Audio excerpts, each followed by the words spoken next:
Sweet. Okay.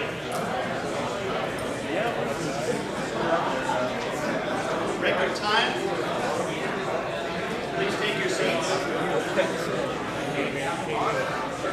The two top vote getters, Mr. Myers and Mr. Jameson.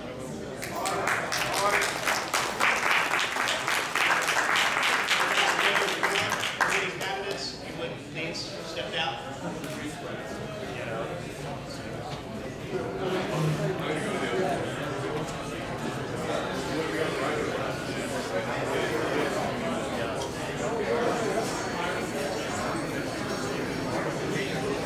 Okay, we will now proceed. The following round will work this way. I would ask questions from the floor. Let's sit down here somewhere. Please identify yourself and your county. Please keep your comments to a minimum, and please be in the form of a question. This is sort of like Jeopardy, okay? Got to be in the form of a question, and I will give you a bell after 30 seconds. Okay? So please keep it to 30 seconds. Each candidate will then be given 2 minutes to respond to both questions, or to the question that you asked. So both candidates will be given a chance to respond, even as directed at one person.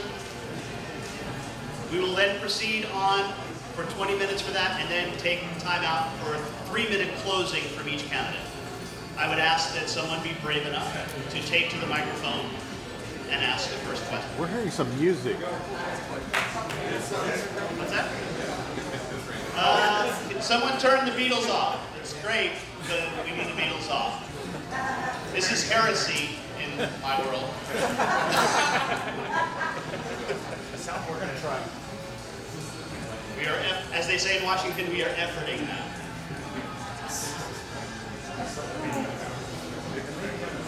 We effort. It looks like, is there like a... Excellent. We need... Where's our sound folks? Okay, I'll try and give it a shot. I'm a theater guy.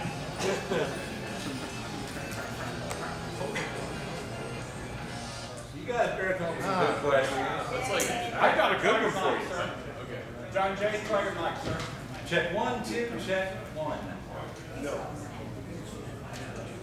Might have the green light on it. It'll be muted on the other Check 1, check.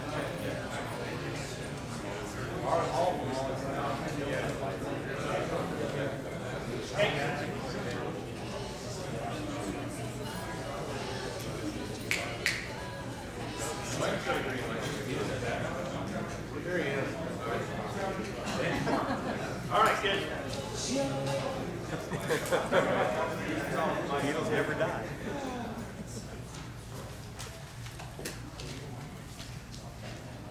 And we'll, the same rules will apply. Mr. Jameson, you'll answer the question first, and then we'll straight. Okay? Or did you do rock, paper, scissors already? We were having a fun here. We were going to wrestle to see if you could fight first. All right, we'll have Mr. Jameson speak first. Question, less than 30 seconds. Begin. Thank you. As 1%, I don't think this one's working yet. It It is? Okay. As 1% of the U.S. Senate, what do you actually hope to accomplish? One voice in the U.S. Senate can make a huge difference. They have ties all the time where Joe Biden comes in, the decider. So people say, well, did you vote for the Republicans or the Democrats? Well, you know, I guess whatever one made the least stupid sense of the day. I mean, you'd have to vote one way or another. Of course, you want to introduce your own legislation, but it takes, actually, to be honest, it takes a couple of years to establish any credibility in the Senate, get on any committee to actually introduce any legislation of your own.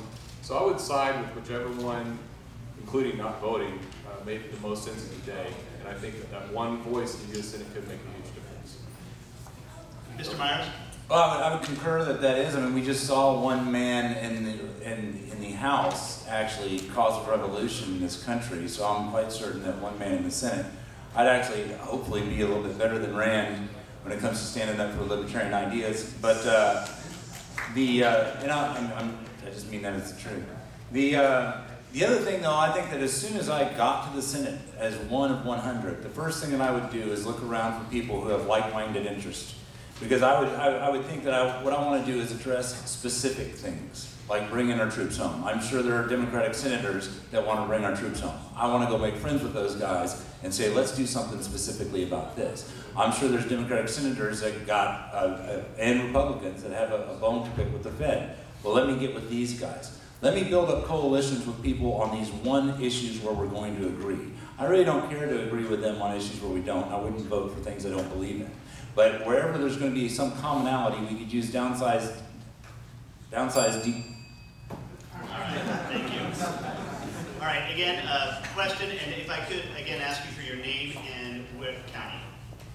I'm Jim Holdar. I'm a delegate from Cameron County in South Texas. My question has to do with what I consider unconstitutional laws that are enacted unconstitutionally.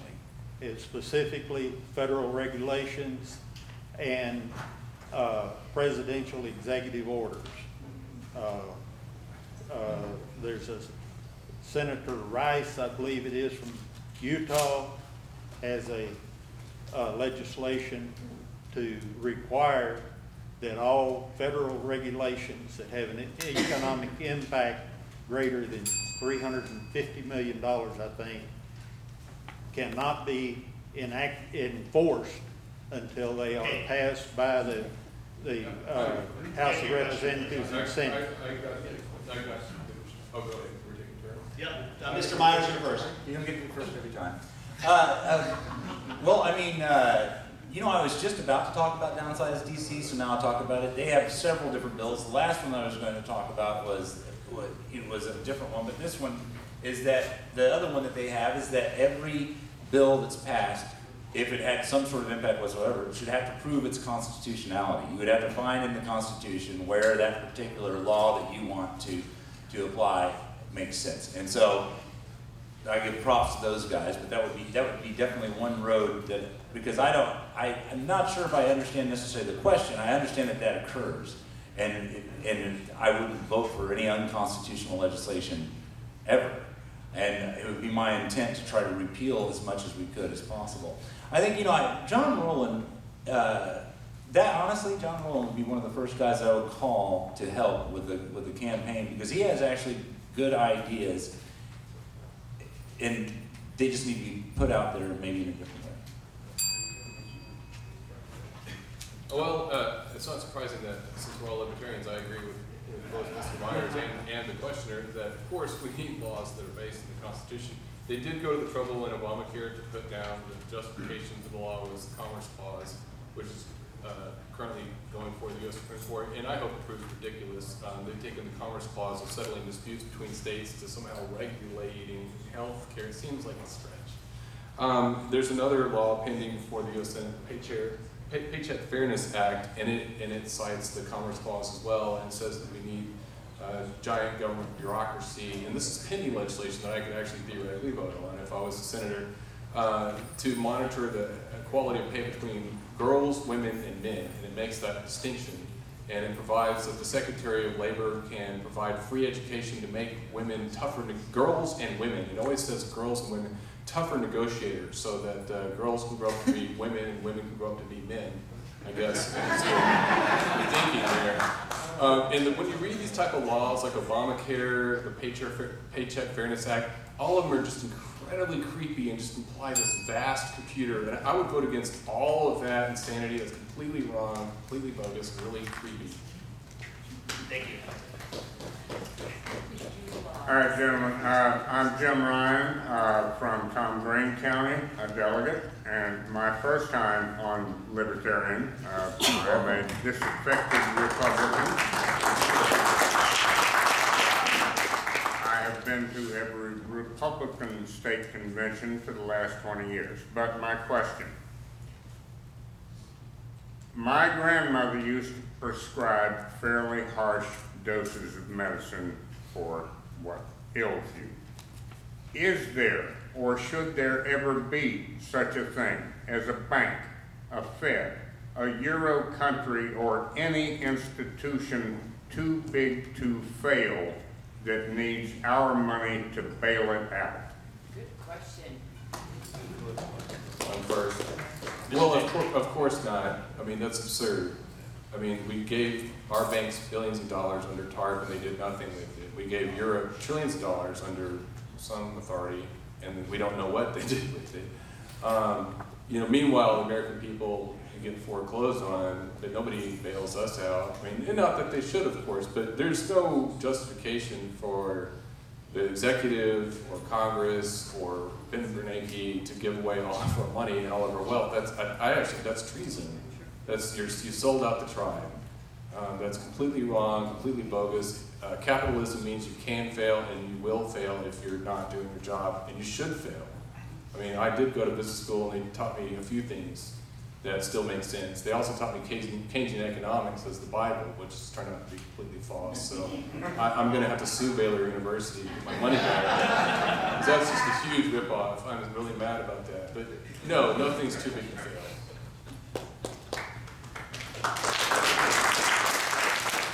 I think that we've seen so many times where you could imagine that maybe there would be something that government could just do right, just this once. And it's always your thing, you know. You always think it's my thing. But honestly, are you or me or anyone the type of people that government looks out for?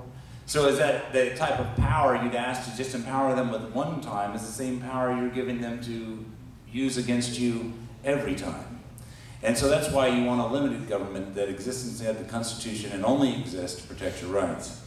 We've given, I don't know how many, I'm not up on the numbers, but the car industry. We bailed out the car industry, and I remember at the time that we bailed out the car industry, I thought to myself, if I had that money, I could start a car industry. You know what I mean? I could start, if I could just have that money, I could start an industry of new cars that ran, really? I'm sorry. Anyway, if I can start, this goes right by. And in Solyndra, I'd love to talk about this further. Next. Thank you. I'm Nancy Henschel from Fort Bend County, delegate from Fort Bend County, and this is my first experience here. Say this, I've been a part of writing some of these positions also, but every one of these positions, with the exception of one, seems brilliantly thought out, well written, and I'm really excited to be here. Now I'm going to talk about the one exception. What's your perspective on the position of a healthcare system that is less a healthcare system than it is a monopolistic insurance industry that then participates in willy-nilly administering health care? And do you think it's right to withdraw safety nets until those the monopolistic insurance industry is controlled? Well, I mean, you're absolutely right, and I've made that case many times that the left shouldn't be very happy because no one has free health care. All you're doing is being forced to buy a product. I think the most important thing to talk about here, the most important reason that both the left and the right, and I just talked about how government uses the power it's granted to continue to give itself more power. And I think when we're talking about the healthcare, the most important reason that law needs to be, the Supreme Court needs to strike it down, is the idea of precedent. What you are creating with precedent of allowing a corporation or corporations to be forced to purchase a product from a company. That's what you would be forced to do. Well, then what is the next step? That we're all forced to buy Nike shoes? Or the next step, the next person that says something is mandatory and we certainly need to have it. That's a very important thing. Just on that alone, Obamacare should be struck down no matter how you feel about it. Just because you're setting a precedent or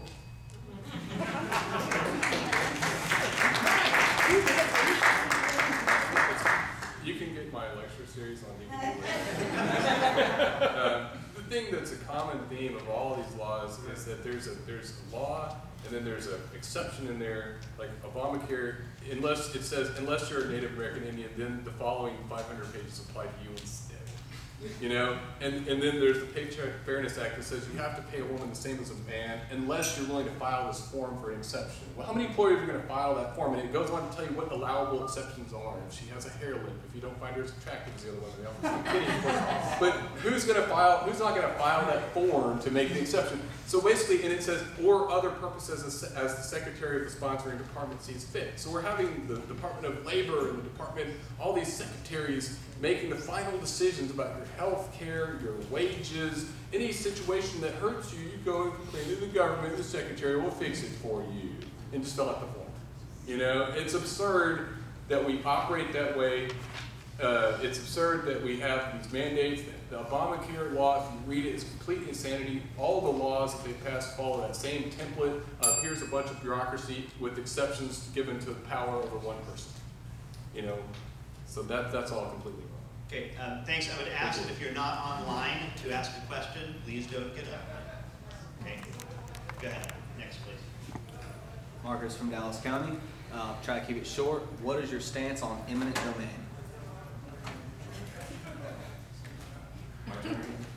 Okay. Well, all right. Eminent domain. I am a Texas real estate broker, and I'm a member of my local board, and we're always, surprisingly enough, very pro property rights. And I'm being sarcastic, of course. We are very proactive about property rights and maximum property values and all the things that make real estate happy. Eminent domain is wrong, whether you're building a football stadium or a highway, especially the way that it's enacted in Texas. You know, we're trying to think at the federal level. The process is a complete mess. In some ways, it actually needs to go faster than it does. I know that sounds weird, take away somebody's land faster, but if you tell somebody we're going to tie you up in court for the next 10 years while we determine the fair market value, that's an excruciating form of torture in itself. So we need a fair process for those rare times when the government might need to take your property, but it's not the way it's being used, especially here at home in Texas right now, which is completely wrong 99% of the time. Well, let me comment on that and try to spin it because it's pretty. I mean, my policy is no. I mean, no eminent domain on anyone. If you want someone's property, you're going to have to pay for it, and that's the bottom line. But let me try to make another point, though, that Harry Brown used to make, which was that the biggest squatter right now in this country is the United States government. I believe almost 30% of the property in this country is actually tied down by the government. So the Department of the Interior is the one that actually handles that. And when you created the Department of Energy and the Department of the Interior, the idea was to assist us moving forward, supposedly. But since the creation of these guys, we have not moved forward in energy. Let's say that, for example, even though the Department of the Interior has so much land that people could purchase, and that could help pay down the debt, which Harry Brown recommended, and that would be a simple way for us to pay down the debt and get energy moving. Thank you. Go ahead. Next question. Okay, Lindy Sues, Tarrant County delegate. One simple question. I love both you guys. What do both of you feel about term limits? Period. I don't believe in term limits. Okay. And the reason that I don't believe in term limits is just because I believe that the American people need to be proactive and stop asking the government to do everything for them. If you want someone out of office, vote them out of office. If you don't want them there anymore, do something about it. We've got a government that's out of control, and the idea, like, that if you had someone in office that you would actually like or want to see there, hopefully you don't want that person going because that's going to be gone because that person's going to be a diamond in the rough. It's not like that I expect that I would, if I go there, I want to stay there forever. I would know when my time was up. I would term limit myself. But I don't believe it's the government's role to do that because it's the people's role to vote people in and out of office.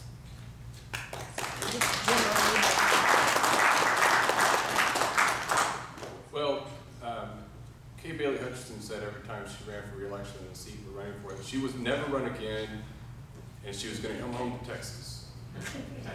And that she said we should even vote for her to be governor so that she could spend more time with her family. If you really think about those thought processes, it's so absurd. It must be the best job in the world to be a U.S. senator. If you think about it, because none of them leave until they're dead. But having said that, I would be willing to serve this in the U.S. Senate for one term. I think that, and actually make that true. I think we have a term limit on the presidency of 2 consecutive 4-year terms for 8 years total. I think 2 6-year terms, 12 years as a senator is a long time for that type of power and access to those type of people and all that corruption. Probably takes you a first term just to get on the committees, and the second term you can implement policy and make some difference and leave your legacy, and then you should just go home.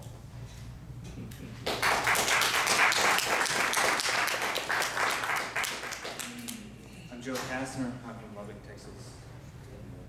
Mr. Myers, would you please repeat the question that you asked everybody else and then answer it yourself? And Mr. Jameson, would you please expand on your answer, your previous answer? Thank you. Oh, well, the question I asked everybody else in regards to that was kind of half of a trick question, and I admit to being a little bit putting too hard of a question out there, sort of. One of the libertarian ways that you could honestly, there's many libertarian, you'd have to look at this in terms of what does the Libertarian Party stand for, what do they want? With a lot of regulation that we talk about right now when it comes to, well, let me read so you guys know what we're talking about. Let me refine my question. But the question was in regards to pollution. So the point being is that if you set up contracts with people, with insurance companies, the insurance companies are going to be on the line with whatever you have. This is kind of a simple libertarian philosophy. If you have a contract and the insurance company is more on the line because they might get sued. So let me explain this in a better way. If the insurance company, if you have a thing where you might be sued, you're going to get insurance. Once you receive insurance, that insurance is going to monitor the company. So it's none of the federal government's business, it's not the state government's business. The insurance company will monitor you. And then it's going to cost you more money to have that insurance if you wanted to. So the way that you would solve pollution problems like that is by getting the government out of it entirely and have insurance contracts where the insurance companies actually monitor these companies.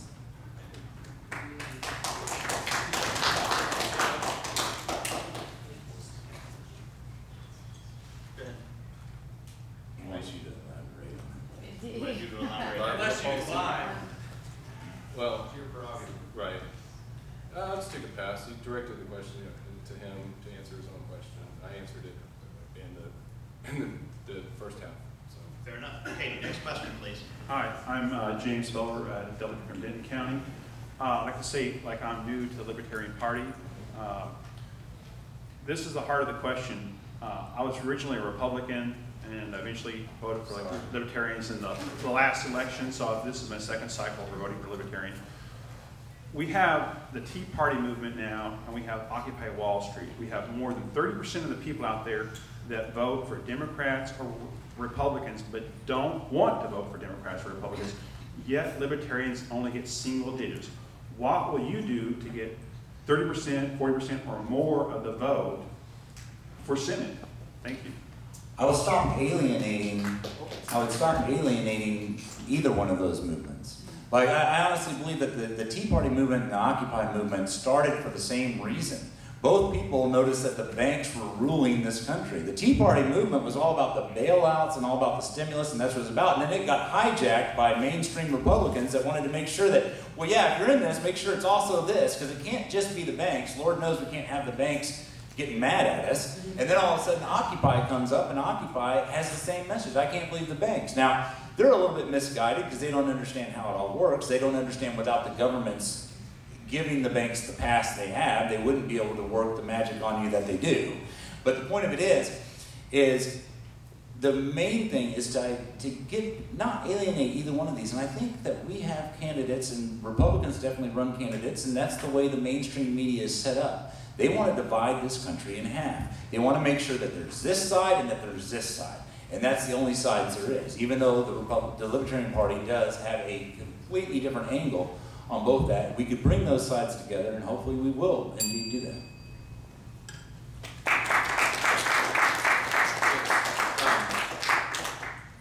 I was the unopposed candidate last cycle for lieutenant governor against David Dewhurst, and we had a debate scheduled, and then the day before the debate, he got on a private jet with his wife and he flew to Paris.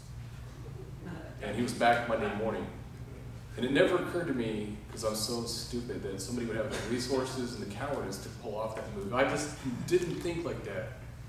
And it's like, he's just going to run at the last minute. So, and he ran from the only debate, the only televised debate that we had scheduled. And he fooled me. You know, I was a sucker to think he was going to show up. I'm willing to stalk him. If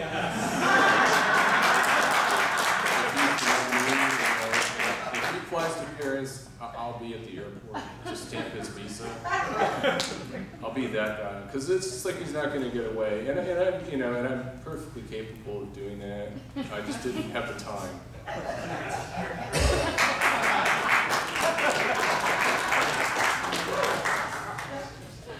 Whenever it comes to government spending, science programs, and specifically the 0.5% that is NASA, tends to be the whipping boy of the media. What is your view of science programs and specifically NASA within the future of the U.S.? I think I'm first, and you know, I am a bleeding heart libertarian a little bit. NASA is huge.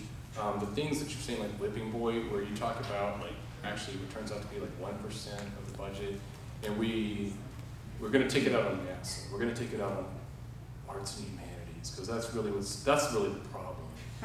It's not that we're wiring trillions of dollars to Europeans in the middle of the night. So I have every sympathy for actually any type of thing the government could theoretically do that's helpful like that. I mean, NASA is a singular thing. I mean, other people can do art appreciation, but NASA right now, we do have some private companies that are coming right along to take me to Mars and start a reality TV show I saw on Mars. And then, you know, for free. But you have my sympathies, and I would think that's a budget priority, well way over giving it all away to other people, the foreigners. So go NASA.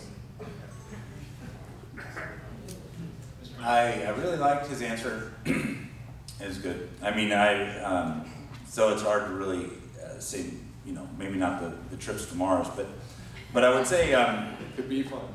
NASA itself. I mean, the part I like about his answer is that it does seem like, I mean, you're asking specific questions, so I want to give you a specific answer.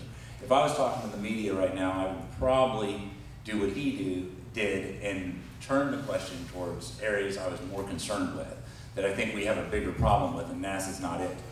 I got a million problems, and NASA ain't one.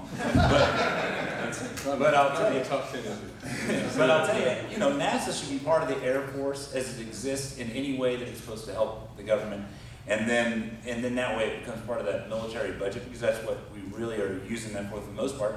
Otherwise, we've seen privatized shuttles going up right now to the space station that we have there, so all of that should be privatized. But when it comes to, there is going to be a military aspect to NASA, and that should be moved to the Air Force.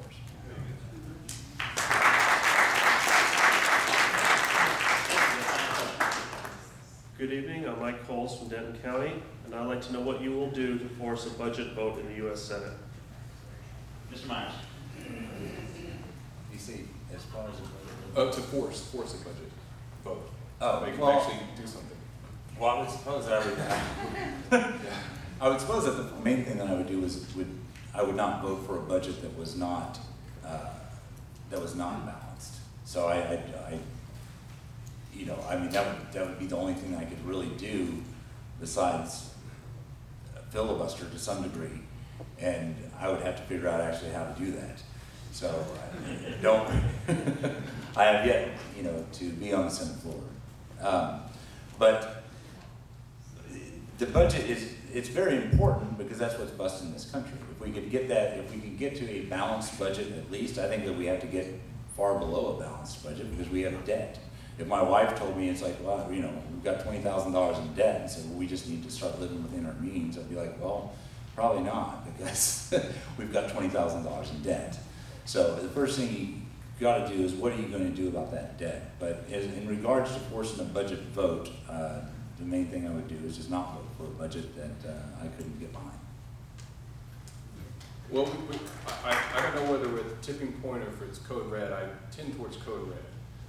If a company or a government operating without a budget and just a rolling fiat money that's issued on demand, that's pure insanity. The 99% of Congress people in both houses or both chambers spend their days calling people and asking for money. They spend 1% at lunch, and then the rest of the time reading Reader's Digest versions of bills that they already know, they've already been told how to vote on by their party elders. That's completely insanity. I would actually bother to read the laws as proposed until I fell asleep, and then report to Texans what it means. I don't see Kay Bailey Hutchison on my TV or John Corner on my TV, but once in a blue moon. And the last thing I saw Kay Bailey Hutchison before, rest in peace on her political career now finally, was that we're going to have to slowly increase your taxes from Social Security and every 6 months for 20 years while decreasing benefits. I'm like, that's just insanity. So I would have the good conscience to, like he said, vote on only a balanced budget when it came up, and to not vote on anything that didn't have to do with the budget, like the constant accommodations they pass all day long, but they have no point.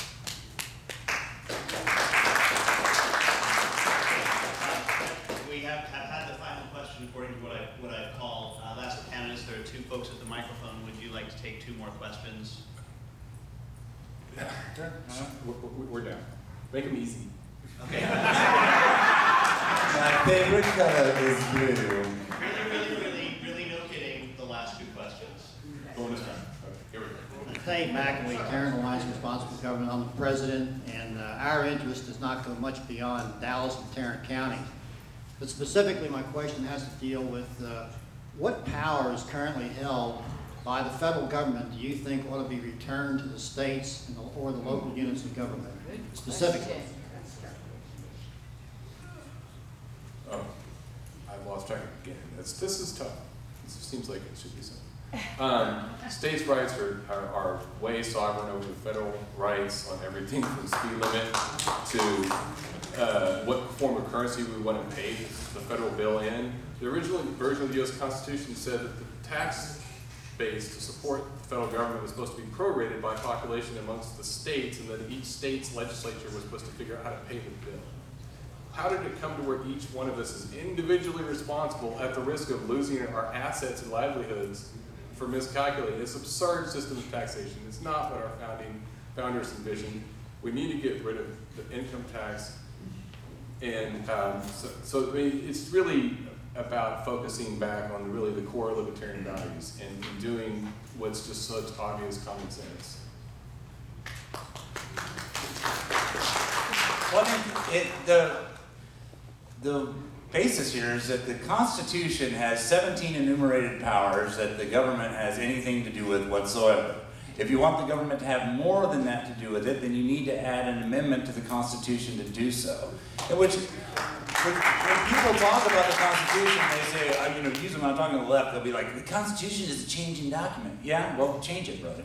Because that's what you have to do when you want something else. Okay, now, the other thing to say here is, when the founders wrote those 17 things, this is another thing that cracks me up, like about the general welfare clause of the Constitution. People will say, well, the general welfare clause is what says that. Right, the general welfare clause is a restriction on government.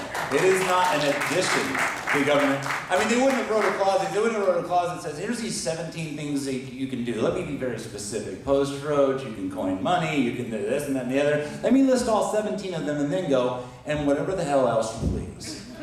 Who would say that? Do it.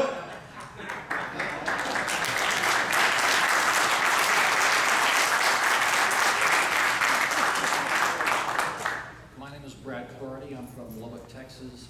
My question revolves around truth and labeling. As libertarians, we generally support using market solutions to solve problems, but a market can only really function effectively if there's good information. How do you feel about genetically modified organisms and truth and labeling laws? Oh, I like that question. And this is a great question that I have thought about a little. And it is one of those questions where you get there, is that the big issues for me? Well, no, not necessarily, but it is an important thing because I understand exactly what you're saying. there's a part of the Libertarian Party that believes in force or fraud. And I think labeling kind of falls under fraud, or mislabeling also falls under fraud. We could say there's a market solution out there, but I think advertising a product that's something that's not is also part of fraud. To me, that type of legislation, as long as it was done by the states, is not something that I'm opposed to. The market solution to it would be not buy products by people who don't properly label their products. And if they label their products and their product is actually genetically modified when they said it was not, then it seems like you'd have a lawsuit that you could win. That's really all the further I thought about it.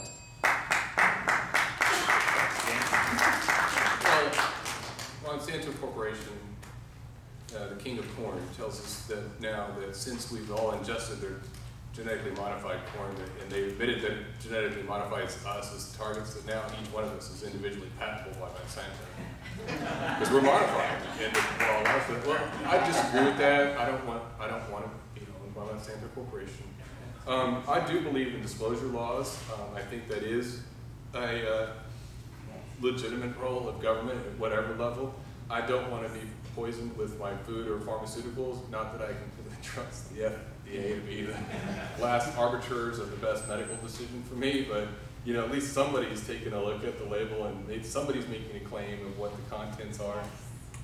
So that's a positive thing, but it's very much the fact that something should be able to be put out there as not approved by the FDA and not have to go through the approval process. If you want to take that should not be illegal.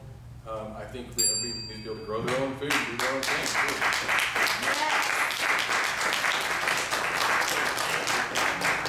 We will give 2 minutes for closing statements. We'll begin in order again with Mr. James, if you could go first for 2 minutes, closing statements. Thank you, sir. And thank you, Ed, for moderating this.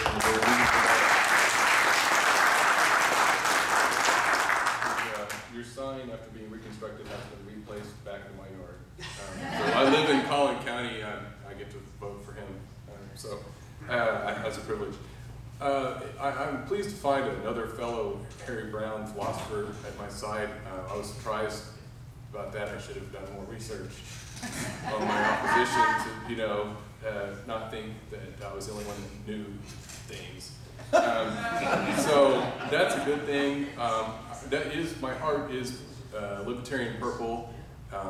Since 2000, I've never voted anything but straight party Libertarian ticket all the way down. If there's nobody available for that office, I don't vote. I don't vote outside the party because I think this party needs every hand on deck. We need to stick together all the way down the line. And I'm sorry if that excludes people like Ron Paul. It's just the way I feel. So I'm here for you, and I want you to be here for me. I am here to ask for your vote. I am a serious candidate. I do want to get on radio and television and have a real debate with Dewhurst or Cruz or whomever the Democrat is, since they wanted to run off as well. I don't want to waste your time. I would appreciate that if you did vote for me, that you also gave some small amount of money to my campaign. I know it's embarrassing as a Libertarian to ask for money, but I'm going to do it. I'm doing it right now. I am willing to ask for money. I'm not just sitting in my armchair thinking that, gosh, it sure would be nice if somebody would call and offer me some free money. I am angry. I can get to different levels of rage, as needed. Probably the calmer I look, the more angry I can be. I want you to like me. I want to connect with you. I do care about the party very deeply. I'm not running to impress you or as a trick. I'd love to win. Who wouldn't want to be a senator? I'd love to champion the cause of the Libertarian Party of Texas and the National Libertarian Party as well.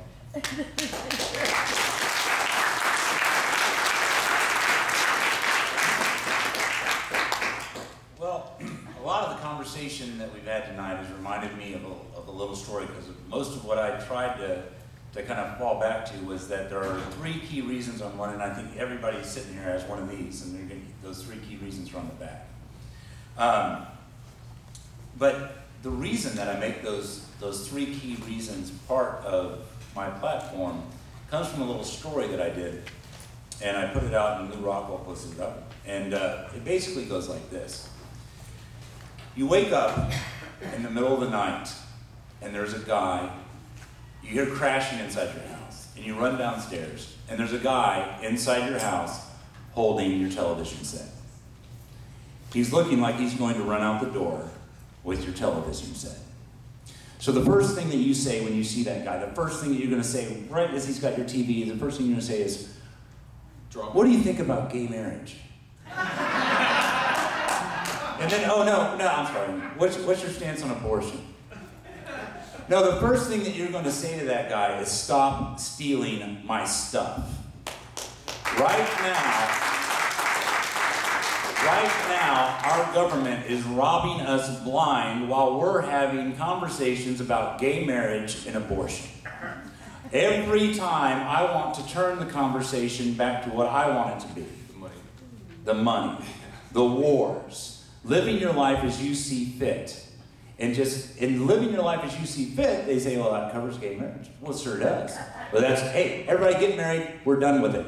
All right? Anybody that wants to marry anybody else should be able to do that. This isn't, I don't understand how these people telling me how to live my life is so important to them. It's important to me that they don't. And so that's the premise here behind the platform that we're running on, is that we believe that it actually appeals to a wide range of people on all sides, and it doesn't get muddled in the stuff that they get muddled in every time someone's running. Well, what's your stance?